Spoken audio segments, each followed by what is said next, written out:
Hey guys, Gabriel from Serial Killers. We're here with Manuel Thomasser at the Pixel Vienna, in the heart of Vienna at Karlsplatz. You're a Previz artist? Visualization, yeah. Okay. Maybe we start. What does a Previz artist do? Pre-visualization artist means that you're creating rough movies, but cool movies, actually how the movie shall look like at the end, but without the really good rendered effects, without textures on it.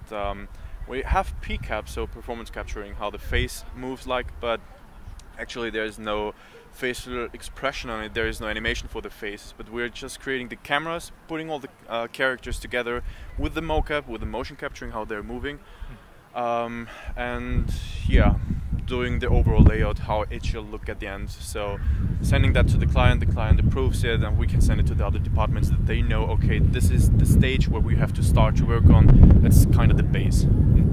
So most gamers just watch on YouTube like a new trailer for Assassin's Creed or Final Fantasy.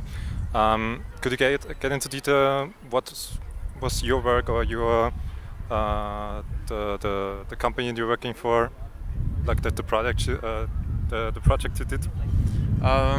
Project so far, what we did, oh Jesus Christ, Warhammer, Assassin's Creed, all the Assassin's Creed trailers, Witcher 3, A Night to Remember, Witcher card game, Gwent, Final Fantasy 15 Kingsglaive, the fighting scene, Final Fantasy 15 Omen trailer for the game. Maybe what was your passionate project like? What was the coolest thing you did in the last years? The coolest thing, I would say, was Assassin's Creed Origins, because we had so much creative freedom. Our director was like, hey, I trust you, show me 2 or 3 different iterations of every shot and I will choose one and I will decide what we have to change there. So actually we now have a storyboard artist. We didn't have it for Assassin's Creed, and that was the point where I could jump in because I can draw as well. And for my parts, I did the storyboarding. I showed it to Attila, our director, first, and he was okay with it, so I was allowed to go further and create all the cameras and everything.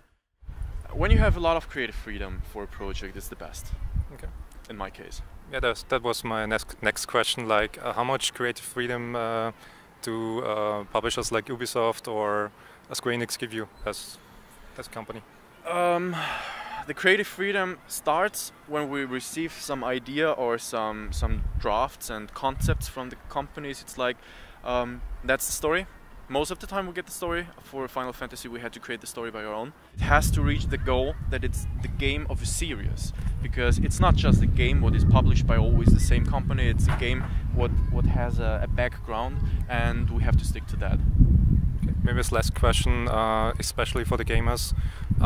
Could you go into detail how much work is behind such a trailer for Assassin's Creed or something like that? Assassin's Creed was almost a year we worked on that, because we had so many iterations. We had all in all over 60 minutes of footage, and we had around 90 different iterations from previous and animatic stage. We were at the mocap 6 times for only the fighting scene, and it depends on the client and how much freedom you have and how fixed is the idea what the client has, how it shall look at the end. So if the idea is pretty fixed, it's pretty hard for us to work on it, because we have to stick to something what's already there, or we have to try to get into the mind of the client to know what they are seeking and what they are looking for, to keep our eye on that goal as well. Overall, it takes around 3 months to 4 or 5 months till we did a complete trailer, from writing the story, doing the concepts, doing the storyboard, to the animatic, and then to the fully rendered shots.